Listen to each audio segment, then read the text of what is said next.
Right now on Channel 2 News at 5:30, our daily town hall. We're glad you're here with us. I'm Mary Alice Demler. And I'm Michael Wooten. Our text number is 849-2200, so you can share your questions and comments. Ahead for us, reopening gyms. If you saw yesterday's show, you heard a passionate response from one gym owner to the state's new guidelines. We're going to have new information on his lawsuit coming up. Plus later, 100 years of voting. Women got the right a century ago, and we'll talk live with a biographer of a woman who led the effort here in Buffalo. And claims from the convention. Our Verify team makes sure the speakers from last night's DNC were being honest with you. Well, first, we all know governments across the county and around the world have been decimated by the COVID-19 pandemic, but the recession is hitting some budgets, Michael, worse than others. Yeah, get this. The New York Times just analyzed cities in the United States, looking at a group's report, finding that Buffalo could face the second largest revenue shortfall in the entire country. You can see we highlighted it there right near the top. Only Rochester is expected to be worse. The estimated decline in how much money Buffalo brings in is estimated to range from 13, maybe up to almost 20%. And that can cripple a city budget. A lot of other cities also face tough economic times. Well, Geoff Kelly is joining us now. He's a reporter with our nonprofit partners at investigative-post-dot-org. And Geoff, you've actually been reporting on the city of Buffalo budget for a long time, well before the pandemic. Thanks so much for your time today. It's my pleasure. Thank you. So, Geoff, this analysis looked at more than 100 cities around the country, and the ones that are taking the biggest hit in terms of not as much money coming in as before seem to fall into a few different categories. And for us, that was due in large measure to getting so much less money from the state government, right? Can you walk us through why the picture is so bleak here in the city of Buffalo, even when compared to other cities that also have a tough way to go? Sure. I mean, one of the reasons, as you say, we rely in Buffalo heavily on state aid. It's our single leading source of revenue. We also rely heavily on our share of the county's sales tax. And obviously the COVID shutdown played havoc with that. So those are two expenses or two sources of revenue that were cut drastically during the shutdown and which continue to be impacted in the current budget year and for the years to come. Well, the city, Geoff, is obviously required to put a budget forward and a fiscal plan. What is that plan, and how does it account for this massive drop in the amount of money coming in?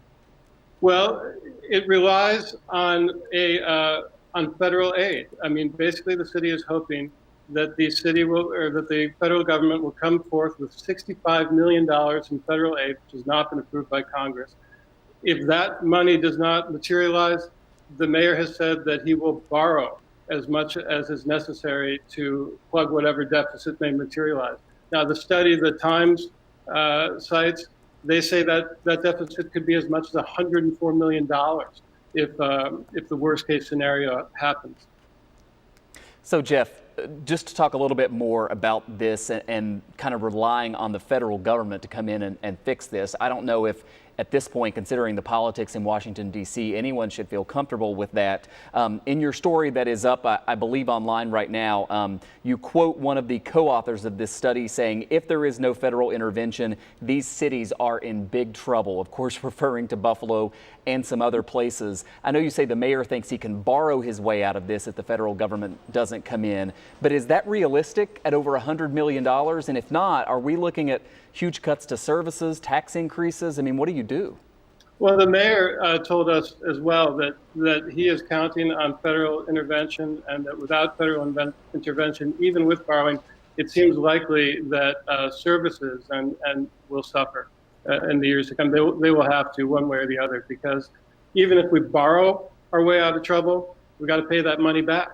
And that will require cutting services in order to provide the requisite revenue to service that debt. And finally, Geoff, have you gotten any response yet to this report from Mayor Brown or to any of the members of the Common Council or really anybody else? Do you get the sense that elected leaders realize how tough of a spot we're in? Sure. I think they do. The Common Council has certainly been grilling the administration about about the city finances and contingency plans should federal aid not materialize. The city's control board rejected the city's 4-year fiscal plan last month because they said it relied on revenues that were that might not materialize, including that federal aid, as well as casino revenue, which, as we all know, the Seneca Nation has not been paying for the last 3 years, and state aid coming back to previous. It's been cut by 20%. The Brown administration says, well, it'll come back, and the state says, no, it won't. So the control board has also sort of requested that the mayor revise that 4-year plan.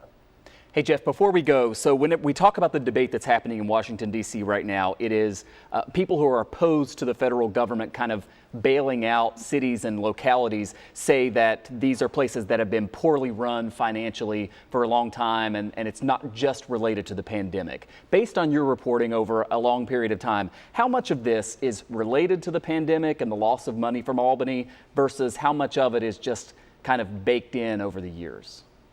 Well, I would say two things. Buffalo's finances have been precarious for quite some time. We're a poor city to begin with, and there have been questions about the Brown administration's management of its finances. So we're maybe particularly vulnerable to a crisis like COVID.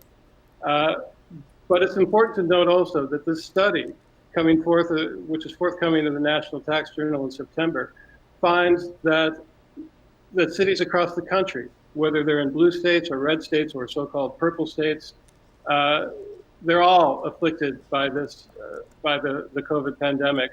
All of their finances are in jeopardy. It doesn't matter the politics of the city or the state. Yeah, and that is in the headline of the New York Times article, just as you put it there. Geoff Kelly is a reporter with our nonprofit partners at Investigative Post. And you can read Geoff's in-depth reporting on this topic right now at investigative-post-dot-org. Geoff, thanks so much for coming on. My pleasure always. Thank you. Good to see you. Such an important topic. Let's get an update right now to our top story from yesterday's town hall, the gym reopening guidance that we got from New York State. Our guest yesterday was an owner of a gym from Long Island. He started a group that actually sued the state to force reopening. He worried that the governor's rules would allow localities to keep a lot of gyms shut down. But I talked to him earlier today. He has consulted with attorneys and his entire group of gym owners, and they have decided they will drop their main lawsuit against the state, and they're mostly now concerned about New York City. He thinks that most gyms here in our region will be able to reopen. Well, on that note, Erie County said today that all gyms can open this coming Monday, that's in 6 days, provided they follow all the state rules and set up an inspection. In-person classes will be allowed.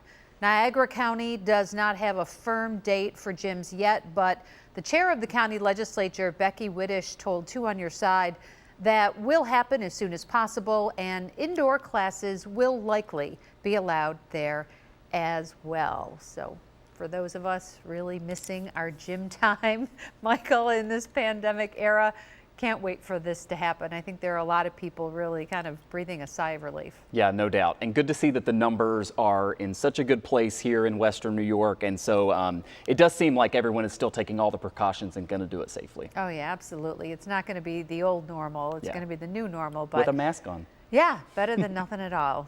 Alrighty, well, here's another update. Earlier this month, we told you how the Dallas Cowboys plan to have fans in the stands for the NFL season. Well, today, the Kansas City Chiefs announced for the first time, or for the first 3 home games rather, they will limit attendance to 22% capacity, meaning about 15,000 people will see games in person there, and fans will be required to wear masks. So we still don't know about the Buffalo Bills, but still kind of intriguing that the Bills have sent out that survey to season ticket holders. So we'll see what happens here. But again, the state government is going to have the final say in whether or not you can have a bunch of people in a stadium. Yeah, absolutely. Goes without saying, right, that our governor has been the most conservative. But, you know, with, I don't know, a vaccine on the horizon and the fact that, like you said, our infection rate is so low, you know, Bills fans have got fingers crossed. We will see what happens, and you'll be first to know.